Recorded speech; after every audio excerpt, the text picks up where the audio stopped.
discussion, nous tous, finalement, et je dis bien nous tous, l'histoire rendra compte, on était plus ou moins en train de supplier Tshisekedi. Parce que du point de vue de l'ancrage du peuple, ne nous cachons pas les vérités, il était plus ou moins mieux positionné, tout le monde était unanime là-dessus. Deuxièmement, du point de vue de sa clientèle politique, il a une clientèle beaucoup plus engagée, plus virulente, je dirais même assez religieuse. Malheureusement, Tshisekedi n'était pas, et il nous le disait, c'était un garçon correct, il nous a dit qu'il ne peut pas porter les projets qui consistent à lutter contre la machine jusqu'au bout. Ici, qui ne peuvent pas justifier leur richesse. Ça se voit au vu aussi de tout le monde. Ici, en Europe, je le sais, si on voit que votre train de vie est très élevé, on regarde, on viendra voir par rapport à ce que vous faites, on va voir comment est-ce que vous soutenez ce train de vie. Ok? Aujourd'hui, chez nous, ici, vous avez suivi, il y a un député provincial de Kinshasa qui avait brandi comment dire, les villas de M. Mozitou à un moment donné. Ok? Personne n'a rien fait. Normalement, le procureur général de la République devait se saisir de ce dossier, mais si c'était un opposant, il aurait fait. Que deviendra M. Kabila? M. Kabila est citoyen congolais. Il a sa place ici au Congo. Il fera ce qu'il voudra. Où je prends la parole pour la première fois devant les conseils de sécurité, je garde en mémoire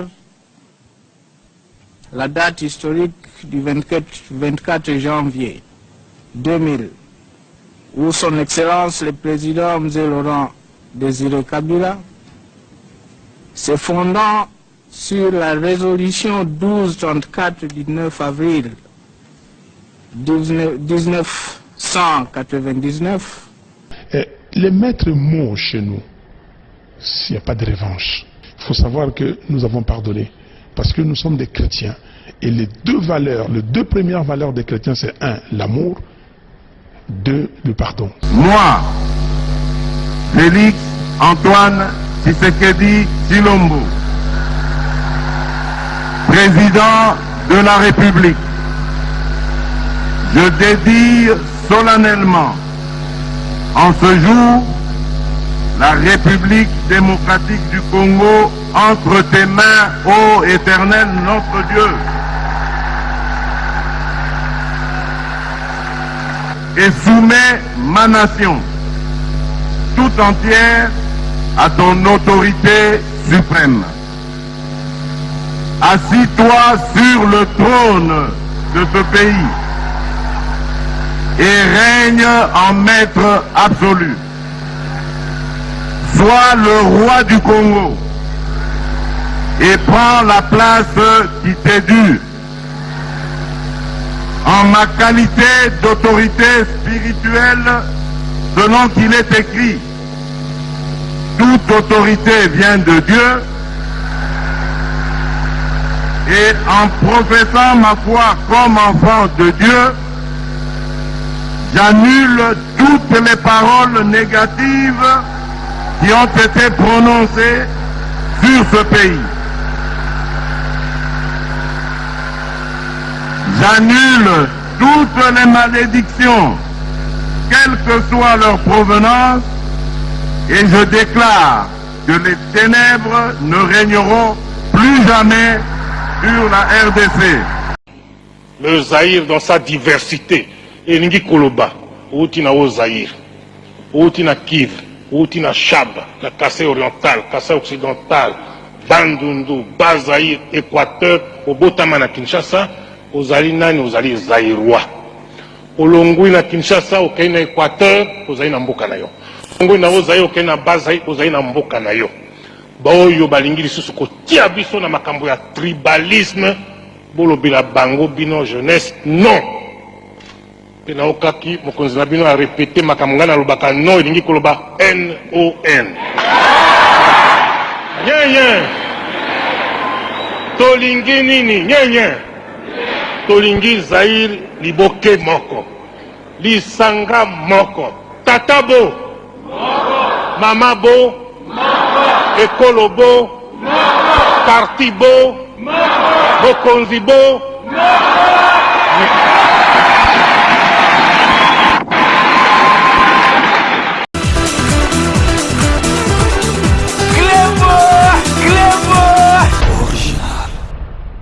Salut et bienvenue sur cléboriginal.com. Merci de votre fidélité. 5 minutes avec César Ngadi.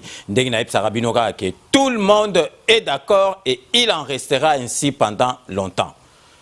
5 minutes, il y a Lelo Avana Bandayango. Nazali ko remercier Batunyo surtout Oyo.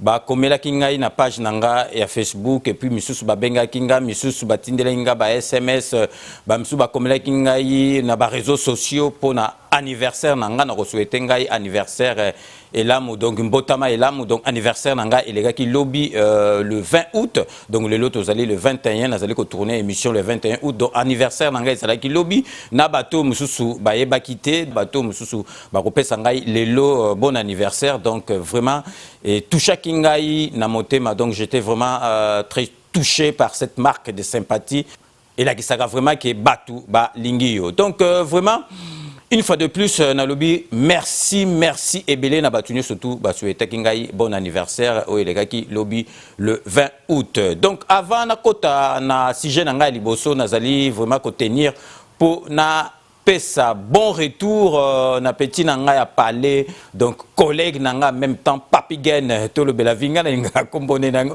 obinga ba ke papigen te na ba ke ka gen kombone zalaka vraiment consonance donc les araneti il y a anglais moro boy donc heureusement que yé azali penza congolais de souche donc on a bien quelqu'un gen pour pas te belo ba oh viens ngai mais papi gen à la gisangai bolingo na envers venaye à la gisangai vraiment que non vieux yo vraiment zali pire vient ngai donc vraiment na ko tika ote tala boy waneza masolo akati pour ba msusu oh vient ngai mais bolingo ngo lakisa vie que yo penza que oza pire petit nae donc na ba art à partir du solo ana échangeant penza boule donc papi gen yo mo yebiga masolo to betaka bon retour donc mes compliments à madame ton épouse donc bon retour et les gars qui bien oyebsenga que et les gars qui bien donc merci à trop papi gen yeba que petit nanga vraiment des kato sola ozana kati ya motema et puis ma solo ezebele po na ba boulot oyo boye bake bato ba tikala tisikoyo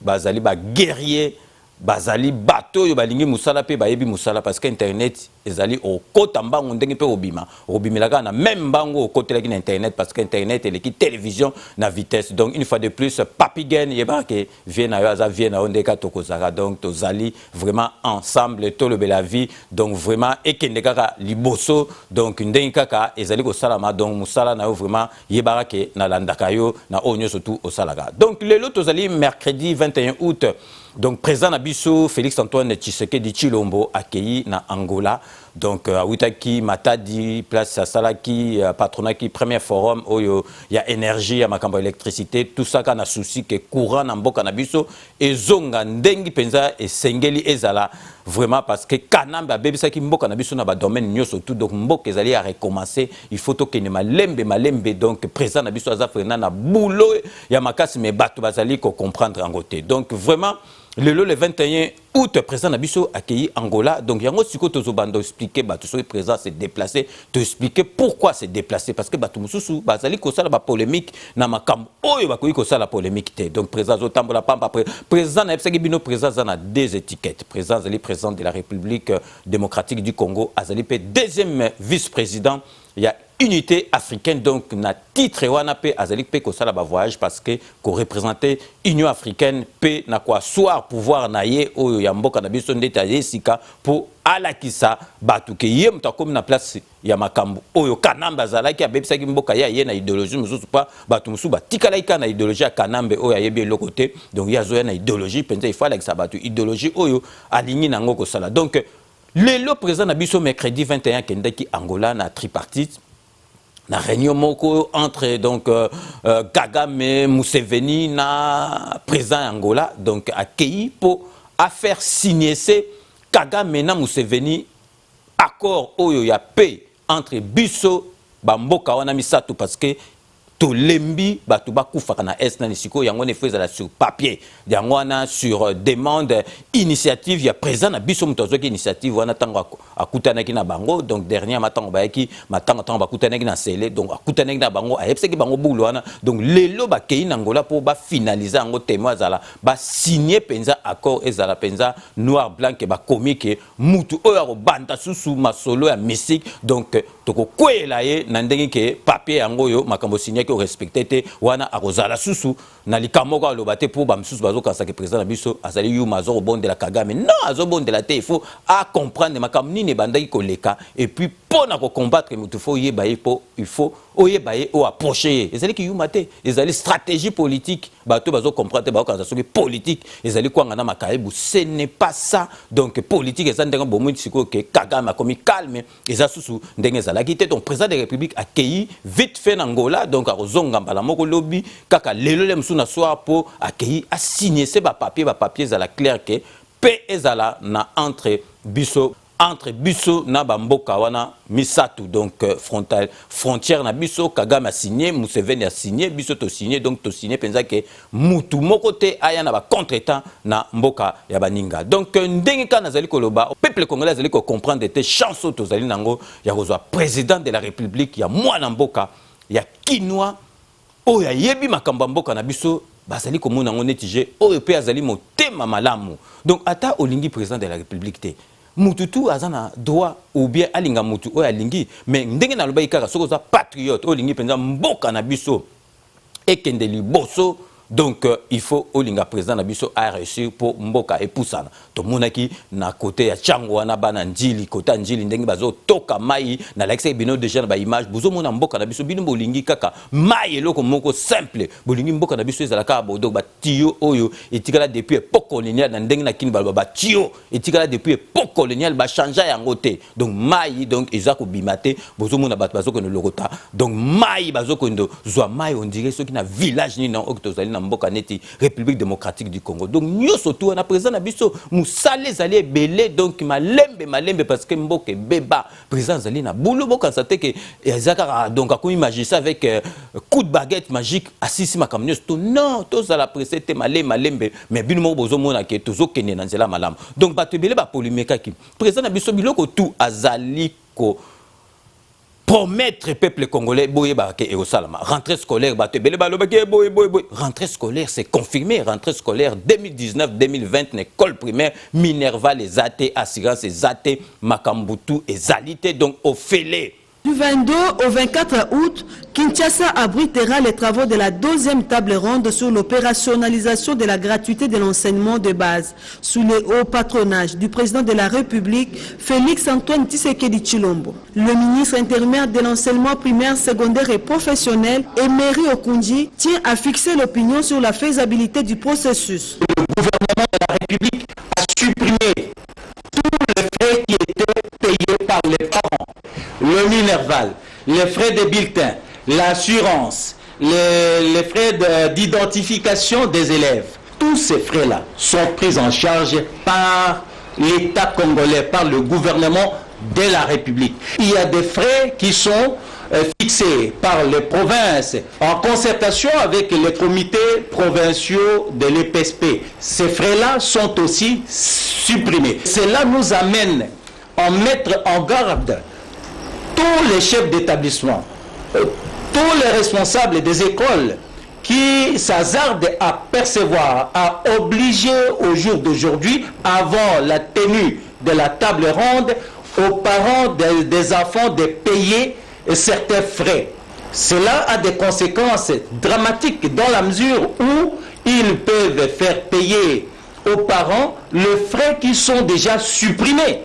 Et donc, ceux qui l'ont fait déjà doivent restituer ces frais-là aux parents d'élèves et attendre la tenue de la table ronde pour les mesures d'application de la vision du président de la République, chef de l'État, sur la gratuité de l'éducation de base. Durant 3 jours, toutes les parties prenantes vont devoir examiner des modalités pratiques sur la mise en œuvre de cette gratuité garantie dans la Constitution. ndenge to mona na poto amona nazokende ofele. Donc ezali vraiment déjà et salami ezali et loko moko ezali siko confirmé. Donc polémique ezali souté. Donc rentrée scolaire 2019-2020 l'école primaire ezali et loko moko déjà acquis et si et salami ba papier déjà c'est signé. Donc bana nyoso tout ba okende école primaire na mboka na biso. Donc na 2019 ou à partir de 2019-2020 ezali ofele. Donc maman papa boko futa et loko mokote. Donc ba promesse nyoso tout chef de l'état oyo azoko lobaane ezali ko tout jeter nazali suko la sabino boye bake boye bikine bandeli kalata chef de l'état kendeki na Kanchachi.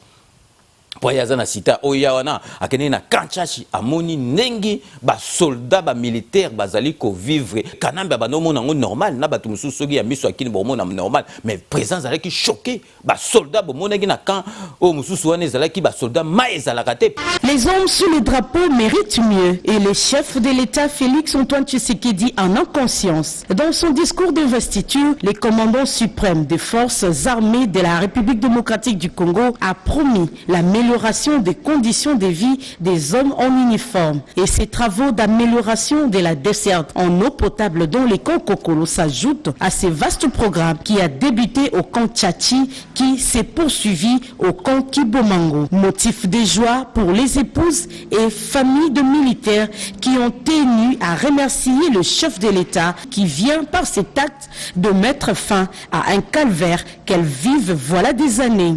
En présence du commandant de la première zone de défense, représentant le chef d'état-major général du FARDC, des officiers supérieurs, des hommes de troupes, le directeur général de la régie des eaux Clément Moubiaï Kachama a procédé au lancement de ces travaux qui visent l'amélioration de la desserte en eau potable dans ces sites militaires appelés à s'étendre à d'autres camps militaires du pays. Aujourd'hui, nous sommes dans le premier grand camp du Congo, qui constitue la force même terrestre de la République démocratique du Congo. C'est un devoir pour nous de contribuer à la réalisation de la volonté du chef de l'État, de faire de ce camp un symbole à travers l'amélioration de sa vie. Puisque l'eau, c'est la vie. Dans l'opérationnalité, la nature de ces travaux va consister à l'érection de plusieurs bonnes fontaines, le raccordement et le remplacement de la tuyauterie. Le président de la République a dit que Kanchachi promettait qu'il vivre dans des conditions malables. Il maison préfabriquée et qui n'a matadi ou comme déjà na kin et qui na poto ou ça dans 2 jours ils na ba monde du tout ça la maka. Donc président de la République na biso a ti 300 maisons wana pour naba militaire ba officier te ba sous-officier parce que officier monsieur déjà ba l'air na ba condition bien donc a ti ngo pour na ba sous-officier 300 maisons wana babali déjà au tongango nazali ko laksa bino na ba image botala bino moko déjà ndengi ba travaux bandi pour na ba sous-officier na biso ya Kanchachi ba lala na ba condition malam. Prise de fonction en tant que président de la République, Félix Antoine Tshisekedi Tshilombo est allé se rendre compte de lui-même des conditions de vie des militaires dans le camp colonel Tchachi. Ce fut un grand choc pour l'autorité suprême de l'armée nationale congolaise à la découverte de l'état de délabrement du logement des militaires, de l'hôpital et de l'école du camp. L'attaque na campagne na biso tokotala likambo etali social ya ba soda na ya ba policier. Ona lingi na yeba ndenge nini soda na famille na ye bazali soigné. Soda na famille na ye balala ka ndenge nini. Baebisinga peke kelasi ya bana ezali awa na kotala etali nezali soki eloko akobongisa ezali toluka ba moyen ebonga. Soucieux de relever les conditions de vie des militaires, le chef de l'État, Félix Antoine Tshisekedi Tshilombo, vient encore une fois de lier sa parole aux actes. C'est à travers la bouche de son directeur de cabinet Vita Kamere, lors de sa récente interview au journal Le Soft, que le président de la République a annoncé sa décision d'ériger au camp colonel Tchachi pour le profit des militaires toutes les 300 maisons préfabriquées acquises récemment par la République. C'est sur ce site désaffecté situé au cœur du camp que se concrétise cette promesse inscrite dans le programme d'urgence de 100 premiers jours du chef de l'État dans son volet Habitat. Les travaux de construction de ce logement ont été lancés depuis ce lundi 19 août. C'est l'entreprise Samibou SRL qui vient de matérialiser cette promesse du chef de l'État. Le choix du fabricant a été porté sur le leader mondial du préfabriqué, à savoir l'entreprise turque Carnod, dont les ingénieurs sont déjà sur place à Kinshasa pour superviser l'assemblage des maisons sur le site. Les maisons qui vont bientôt voir le jour sur ce site sont prêtes dans leurs entièretés pour être montées sur leur fondation en seulement 2 jours chacune. Loin de ce que pense l'opinion, les bénéficiaires de cette action du chef de l'État ne seront ni des officiers supérieurs, moins encore des officiers déjà logés pour la plupart. Ces maisons sont destinées à loger les familles des sous-officiers et des soldats des troupes. Marque pointue des considérations et des patriotismes constatés dans les chefs du commandant suprême des forces armées et de la police. Bilomoro bomoni parce que botalaka président oyo azapenza na motema ke alingi peuple na ya vivre bien. Monaki déjà ba soda donc soins médicaux au félé. Donc, bazako lala na ba condition ya malamu ba misu déjà ba soins médicaux félé donc akipe na no bateau bazali ko kengela biso. Imaginez que bateau bazo kengela biso bazo liat ba ola na ba condition malamu ba ko kengela biso malamu ndengeni. Donc soins médicaux félé bo monaki projet o ya Chabani Reko za kutu su projeté c'est salami OK ba soda donc na ba fonctionnaire bazo somba biloko ya moins cher na ba supermarché oyo et salami o Chabani Reko azali kosala. Donc vraiment bozo mona vraiment que makambo surtout président de la République a ça la biso ezali pona social ya mboka na biso batutu ba zala na ndengi elongo bani ba vivre ndengi na ba mboka mususu ba vivre bino bomoni 300 maisons bomoni etaba maison na ndengi ezali kitoko ba soda na biso ba vivre na ndengi ya malamu et puis par exemple tozali ka refongolela e ba pe siko ke discipline fait quota parce que ba soda mususu tellement passe les gars qui trop ba soldat ba militaire na ba camp ba koma kotonga bandako soldats quand si vous avez eza yote mabela l'état ba soldats ba koma kotonga bandako donc ezaki faute na bangote parce que souffrance et les cas qui bazo vendre na ba condition mabe na kanisi siko ndengi penza président na biso yewana ndengi bazo kipe makama na bango discipline et ko zonga na kati ya mboka na biso partout kaka pa na ba soldats mais partout et ko zonga discipline parce que tant on bat baza na souffrance makamsu ba osala donc bazo sala pour na passe donc na kanisi avec président na biso tous à la calme, token malembe, donc toko mona makamba malamu na président na biso. Si qu'on a lingina lobela bino bokeba na buzo ba internet na ngai kutu ko like sangote na ngai kutu okipango te so bomoni 5 minutes et loko mo tamboli ba buzz na bato ba sala ya mité ya mabe et tamboli nga na lobela honte parce que na mona ka importance ya lobela makamsu te mais o na ngai penza na lobela ngo moni bino moko na ba réseaux sociaux ba tebele ba moni ngo tozo mona ke o ba kangi ba lengo ya or ya famille Tshisekedi ceux qui wa mes peuples congolais pourquoi to comme na buzo babo pourquoi congolais mauvaise foi bo nazali ko like sabino ba image botala bien na ba image bo mon expéditeur oyo atindi babiloko oyo kombo na ye ikeke bozomona ngo ikeke ezali même pas kombo moka ba congolais bozomona the way they cut it go in Sunday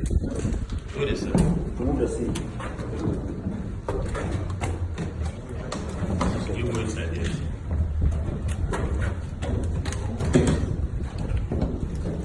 look so I will do it don't worry.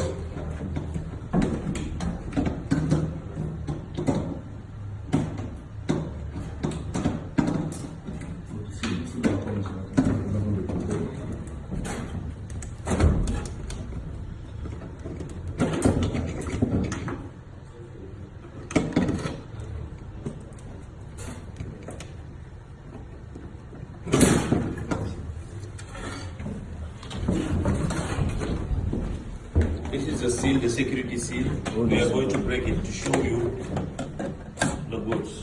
Okay.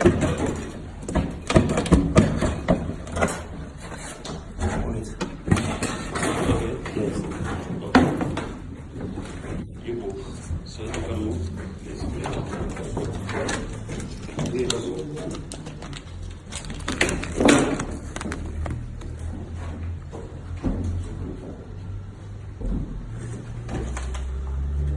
Il faut voir, il y a un peu de tout de là. On va prendre 5 mois. Non, laisse-le choisir. You also. Okay. You know what you have to do. How many are these? 5, Yes. Okay. 5, 1. 5. No, it's five. It's five. It's 5? Yes. Okay. Okay, yeah. Yeah, 5 is okay. Only Yeah. five. Yeah. Five.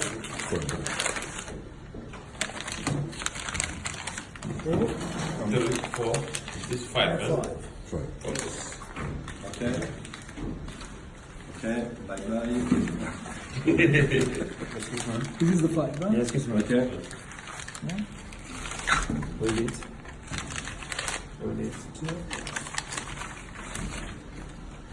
3, 4, and 5, and 6. Six. Hold it. And do your picture. When you finish, do your back. Alright. It's a video, right? I'm doing video. I think so. Let's Yeah. have a look. It's video, yeah. I'm doing video, yes. Oh, yes, it is. It is a video.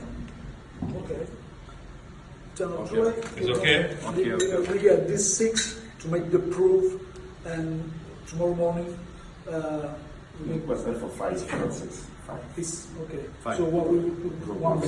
So we get 5 kilos.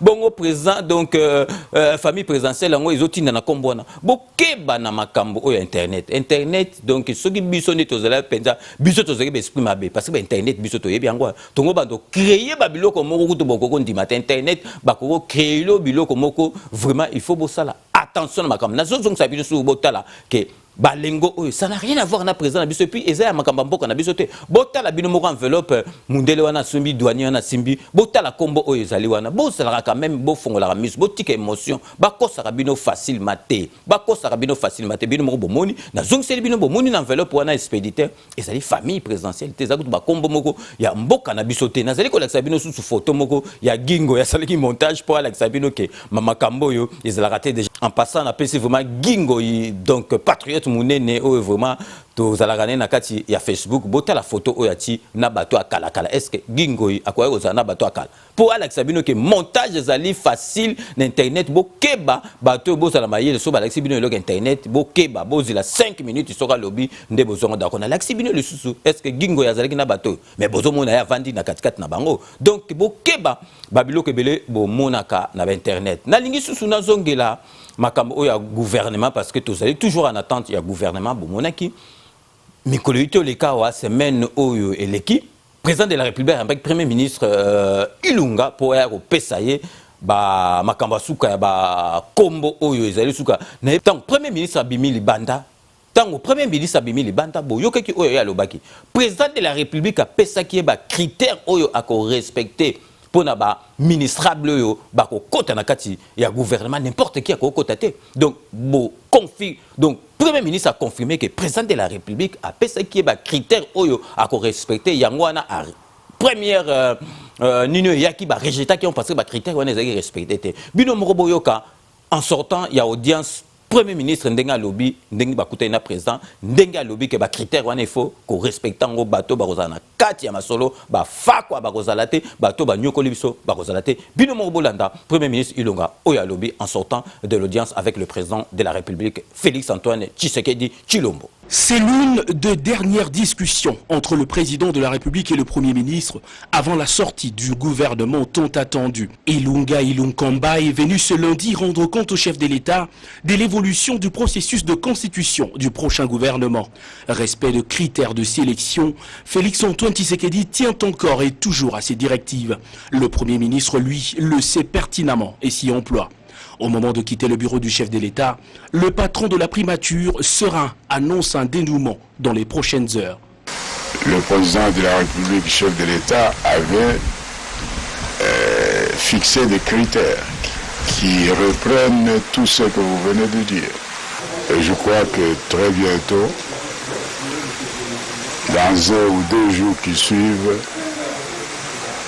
je pourrai lui présenter la dernière mouture du gouvernement. Cette dernière monture de Sylvestre Ilunga Ilunkamba sera très certainement celle qui va donner corps à la première équipe gouvernementale de l'ère Félix Antoine Tshisekedi. Il ne restera plus que la signature de l'acte de naissance de ce gouvernement, l'ordonnance présidentielle. Donc bino moko bolandi ezozo attend parce que il faut ezo attend parce que ce que zala ki ndek bamso balabaka kanambe muta dirigeant pourquoi ezozo attend Ce que les gens ont facile, atiba combo pour ebimit. Et zo attend parce que Félix Antoine Tshisekedi a veillé à lingi kutu ba jeter peuple congolais monake donc gouvernement ka bimi karaboy ba tout moko boy oh il fallait pas bazala wana na kati. On a bon monique et zo attend to zo na biso poto zo eloko ya malamu eloko to eumelaka ezalaka eloko ya malamu donc to zala calme. D'ailleurs donc na visite yo président Nabiso Azali na kati ya Luanda batunye question ya gouvernement a lobby na bango ezali kaka siko makamba ba jour te et comme makamba ba heure donc alobiso ka zongi lobby jeudi azo yamba sous premier ministre ce quoi yelié makamba pas déjà ba sola ki dernièrement face à qui donc tant azo yela et que ça liste bien donc ceux qui lobby jeudi bimité vendredi il faut bima parce que lobby etiquette kaka makambo ya ba jour mais ya ba heure donc ba heure il faut ça donc moins de 24 heures donc ekobima kalate a confirmé en kuna et sika azali na Luanda.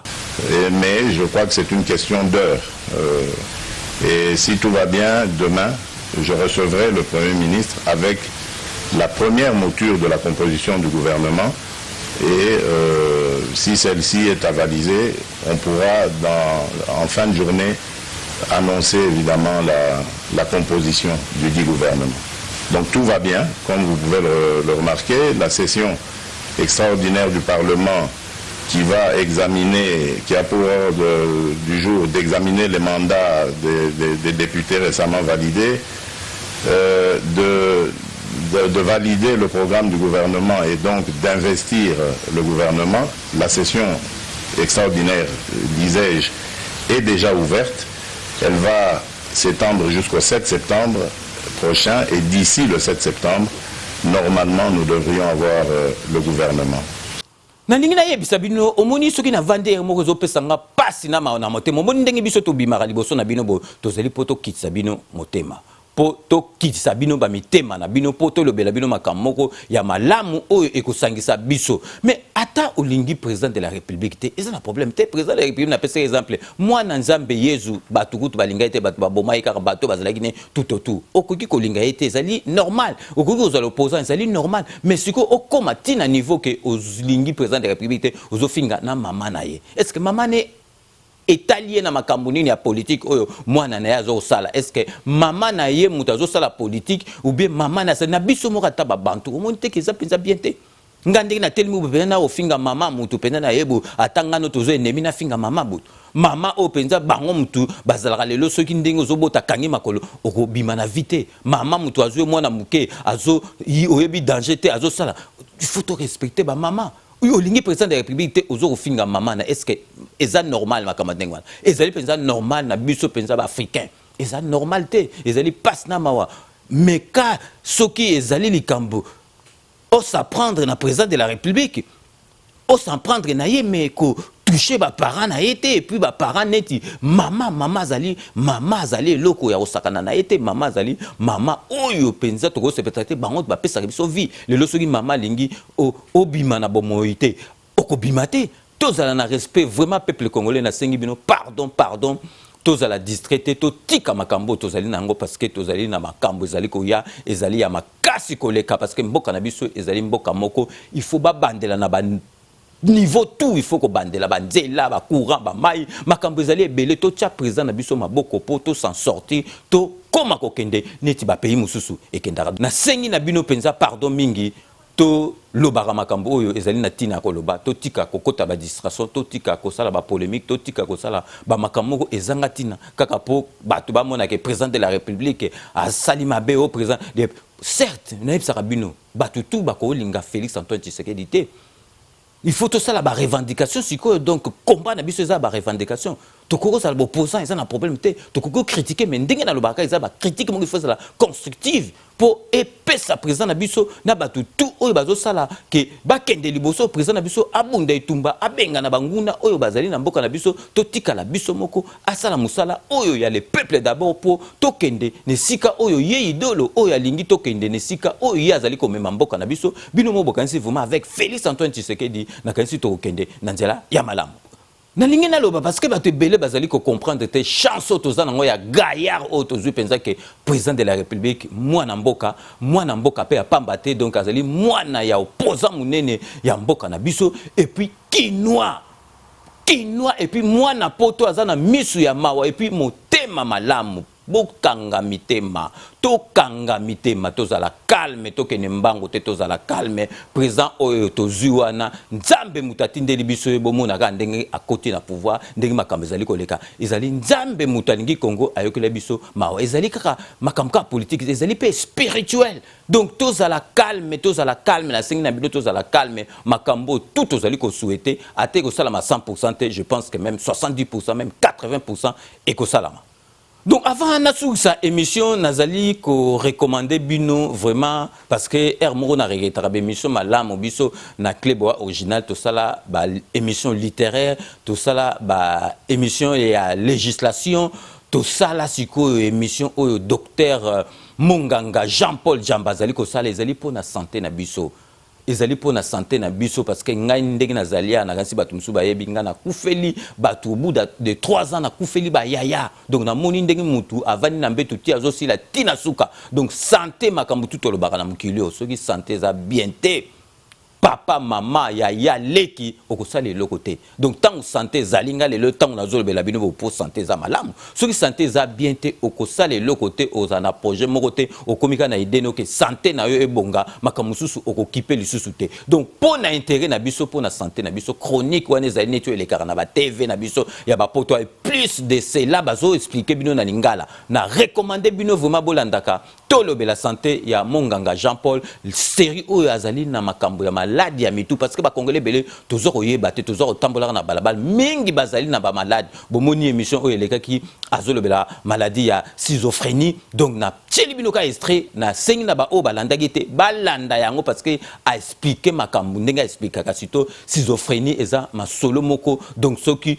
Olandi okomona ki entourage na yo na bato belé bazana mukili o surtout na bapoto oyo bazali na maladie ya mitu bazali ko yeba te bolanda extrait o na tcheli bino.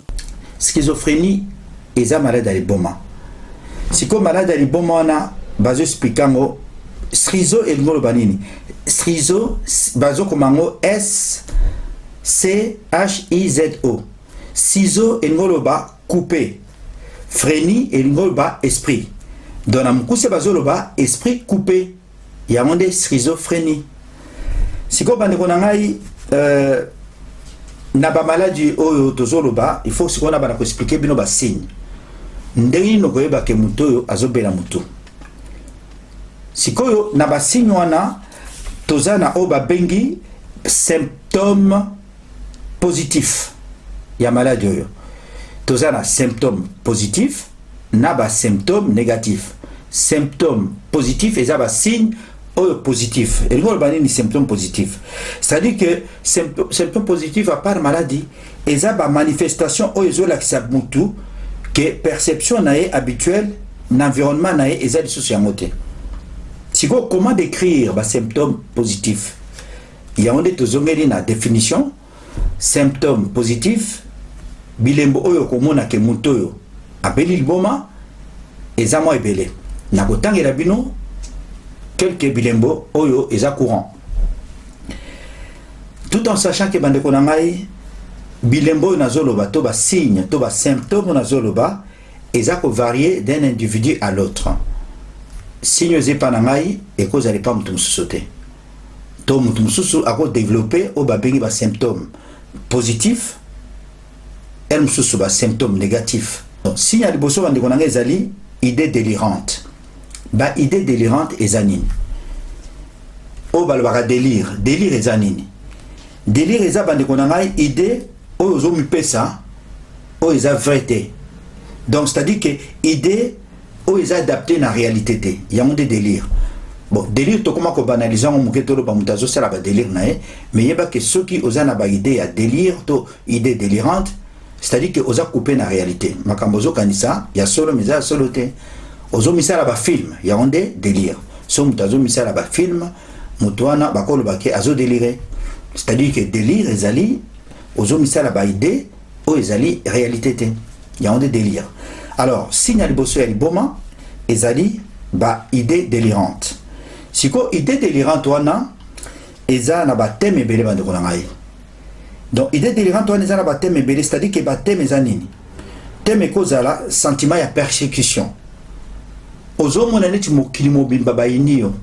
mokili mobimba zolinga babomayo idée ya liboso yango na ya délire o balbaka délire à persécution, c'est-à-dire que ozo mona ke monde mobimba ezo inayo oleka na nzela bato bazolobela yo otambola ozokanisa bato nyonso bazotala yo na ndenga mabe l'esprit mabe okoti na bisi bozo mona neti bisi mobimba batourne bazotonga yo sikoyo yo okomobanga sikoyo na persécution na ndi sikoyo ekomisaka ke bato moto abimaka liso na ndako na ye te moto azala kosala mosala akende su mosala te mwana abala kokende classe akende su classe te mpo azokanisa ke soki abimi na nzela bato nyonso bazotala ye soki akoti na bus bato nyonso bazotala ye epuis bazotonga ye epuis bazosouhaite malheur.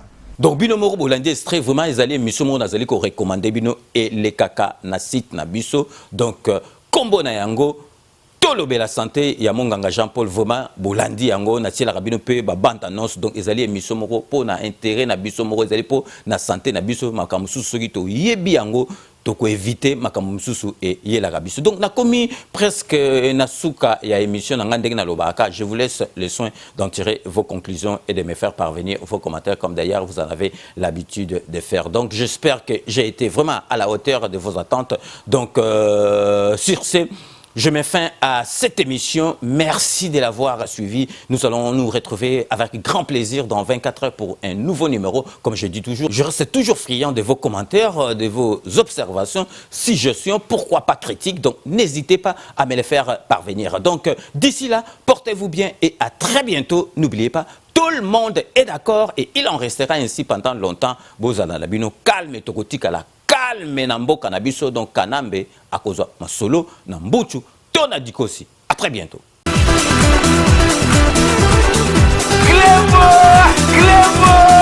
Original. Sepela TV et yena makambu ya sikali susu. O ba chaîne ya France eza na kati. Ba chaîne ya Congo eza na kati. Ba chaîne ya Londres eza na kati. O ngomona makambu ya politique ya sika. O parti AA eza na kati. O parti BB. O CFAIO eza na kati. Ya Sepela TV. Bouquet comme ya muke boye. O tina poche voyager na ngokeno partout lingi. Na bouquet na Sepela TV. Sepela TV. Mais ma biso nengozo mais ma biso wana 4K. Machine ma daka daka. Sepela TV. Bienvenue dans le monde de Sepela TV. Sepela TV est le décodeur qui vous permet de suivre les chaînes du Congo en direct de la diaspora.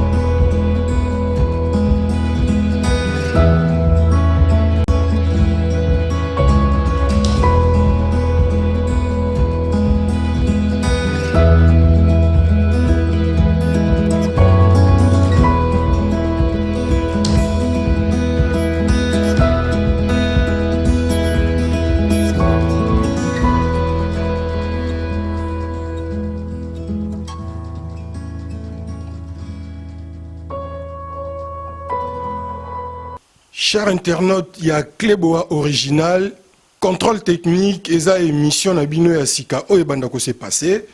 Et pourquoi contrôle technique? Ba bazaka na France a bazaka na Belgique, Allemagne, ba ebi bien, bato bakumba kamituka, ndeti en France, soko sombi mutuka no asika, ba biso mbamona contrôle technique.